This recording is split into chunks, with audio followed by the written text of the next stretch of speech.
বিশ্বনবী পাগলের মতো একবার হাউজে কাউসারে যাবেন, একবার সিরাতে যাবেন, একবার পুলসিরাতের দিকে, একবার হাউজে কাউসারের দিকে পাগলের মতো দৌড়াতে থাকবেন।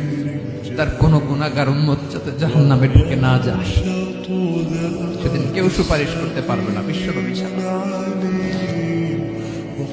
এজন্য 5 নম্বর আল্লাহ বললেন, মান যাল্লাযী ইয়াশফাউ ইনদাহু ইল্লা বিইذনিহি। কার সাহস আছে, কার এত বড় বুকের পাটা কিয়ামতের কঠিন দিন আল্লাহর সামনে দাঁড়িয়ে সুপারিশ করবে? কারো ক্ষমতা নেই, কারো ক্ষমতা নাই। বিশ্বনবী সিজদায় পড়ে উম্মতের জন্য কাঁদবেন, সবাই কাঁদবে, নফসি নফসি, আল্লাহ আমারে বাঁচাও, আল্লাহ আমারে বাঁচাও। বিশ্বনবী বলবেন, উম্মতি উম্মতি।